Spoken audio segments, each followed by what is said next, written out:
Good morning students. ಎಲ್ಲರಿಗೂ ವಿದ್ಯಾಶಕ್ತಿಯ ಗಣಿತ ವಿಭಾಗಕ್ಕೆ ಸ್ವಾಗತ. ನಾನು ಇವತ್ತು 10ನೇ ತರಗತಿಯ ತ್ರಿಕೋನಮಿತಿಯ ಪ್ರಸ್ತಾವನೆ ಅದರೊಳಗ ತ್ರಿಕೋನಮಿತಿಯ ನಿತ್ಯ ಸಮೀಕರಣಗಳು ಅನ್ನೋ ಒಂದು ಟಾಪಿಕ್ ಅನ್ನ ಹೇಳ್ತಾ ಇದ್ದೀನಿ. ಹೌದಾ?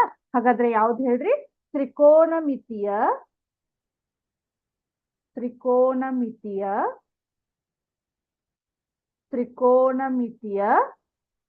ನಿತ್ಯ ಸಮೀಕರಣಗಳು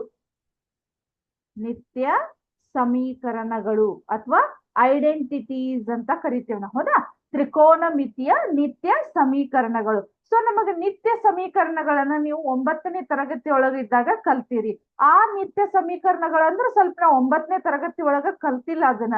ಆಗ್ಲೇ ನಮಗ 6th 7th ಗೊತ್ತದವ. ಯಾವ ಹೇಳ್ರಿ? ಹಾಗಾದ್ರೆ ಅವು ಸ್ಟ್ಯಾಂಡರ್ಡ್ ಐಡೆಂಟಿಟೀಸ್ ಅಂತ ಕರಿತೇವೆ. ಹೌದಾ? a+b bracket square, a-b bracket square. ಕರೆಕ್ಟಾ? ಈ ರೀತಿ ಇರ್ತಕ್ಕಂತ ನಮ್ದು ಏನಾಗಿದೆ ಹೇಳ್ರಿ? ಸ್ಟ್ಯಾಂಡರ್ಡ್ ಐಡೆಂಟಿಟೀಸ್ ಅಂತ ಕರಿತೇವೆ. ಇವಕ್ಕ ನಿತ್ಯ ಸಮೀಕರಣಗಳು ಅಂತ ಕರಿತೇವೆ. ಹೌದಾ? ಅದರೊಳಗೆ ನಮ್ಗೆ ಈಗವಾಗ ಗೊತ್ತಿರುವಂತಹ ಯಾವ್ದಂದ್ರ ತ್ರಿಕೋನಮಿತಿಯ ನಿತ್ಯ ಸಮೀಕರಣಗಳನ್ನ ಬೇರೆ ಅದಾವ ನಮಗ. ಹೌದಾ? ಹಾಗಾದ್ರೆ ಅವ್ ಯಾವ್ಯಾವ ಇದಾವು? ಫಸ್ಟ್ ಒನ್ ನೋಡ್ತೇನೆ ನೋಡ್ರಿ. ಫಸ್ಟ್ ಒನ್ ಏನಂದ್ರ sin square a plus cos square a is equal to 1. ಹೌದಾ? sin square a plus cos square a is equal to 1 ಅಂತ ಇದೆ. ಹೌದಾ? ಅದಾದ್ಮೇಲೆ ಸೆಕೆಂಡ್ ಒನ್ ಏನಿದೆ ತಡ್ರಿ ಒಂದ್ ಸೆಕೆಂಡ್. ಇಲ್ಲೇ ಇದೆ ನೋಡ್ರಿ. 1 plus tan square a 1 plus tan square a is equal to second square a ಅಂತ ಇದೆ.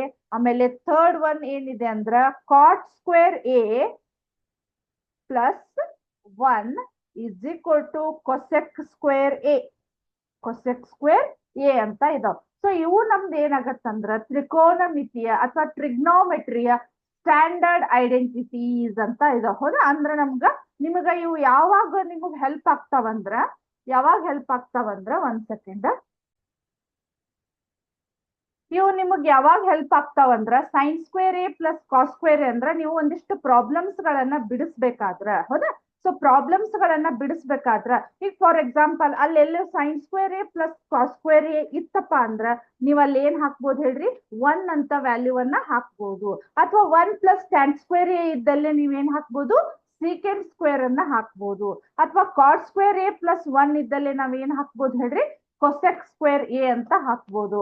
ಆಮೇಲೆ ನಿಮಗೆ ಲಾಸ್ಟ್ ಕ್ಲಾಸ್ ಒಳಗೆ ಒಂದ ಹೇಳಿದ್ದೆ ನಾನು, sin 90 ಮೈನಸ್ a ಅಂತ ಇದೆ. ಹೌದಾ? sin 90 ಮೈನಸ್ a ಅಂದ್ರ ಇದು ಒಂದು ನಮ್ದು ಐಡೆಂಟಿಟೀಸ್ ಗಳಿವು. ಹೌದಾ?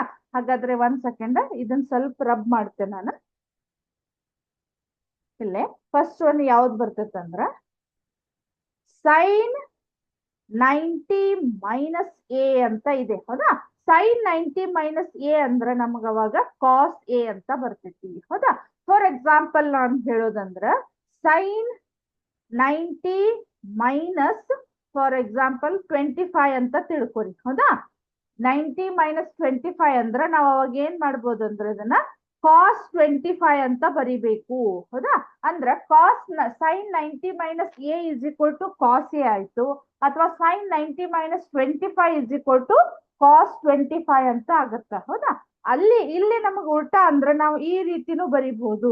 cos 90 minus a is equal to sin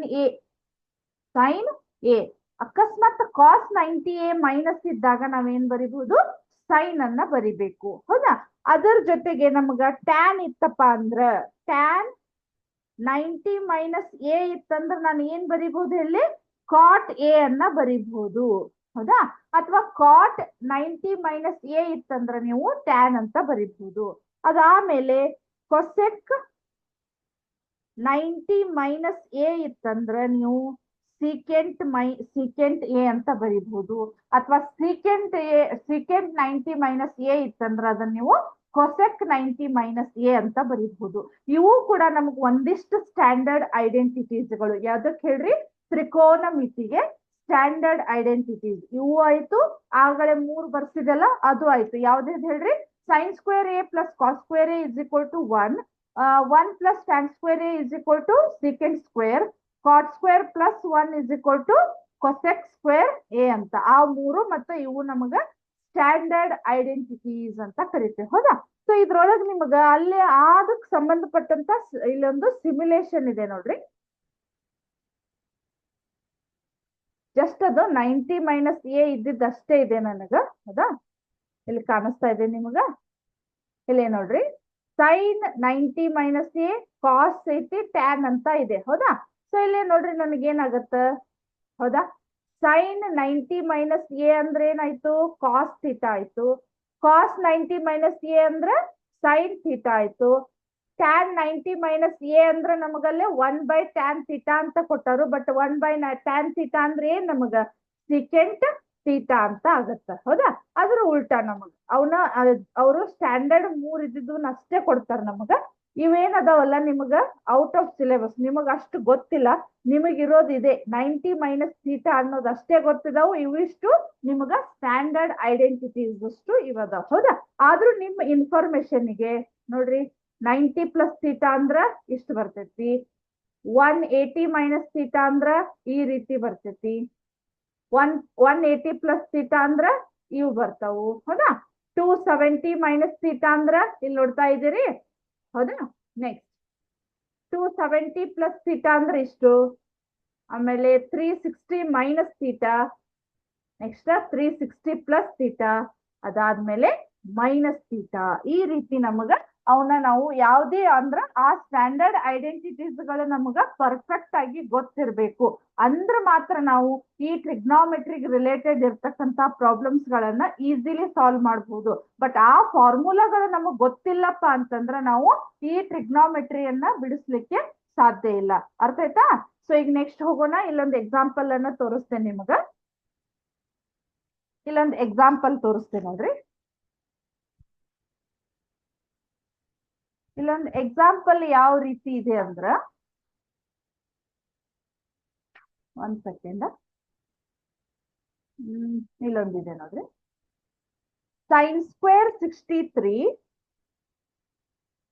sign square 63 plus sine square 27 ಅಂತ ಇದೆ, ಹೌದಾ?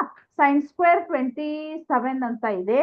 ಅದಾದ್ಮೇಲೆ ಕಾಸ್ ಸ್ಕ್ವೇರ್ 17 ಅಂತ ಇದೆ, ಪ್ಲಸ್ ಕಾಸ್ ಸ್ಕ್ವೇರ್ 73 ಅಂತ ಇದೆ, ಹೌದಾ? 73 ಡಿಗ್ರಿ ಅಂತ ಇದಾವೆ, ಹೌದಾ? ಇದನ್ನ ಒಂದು ಸಾಲ್ವ್ ಮಾಡೋದನ್ನ ನಿಮಗ ತೋರಿಸ್ತೇನಂತ, ಹೌದಾ?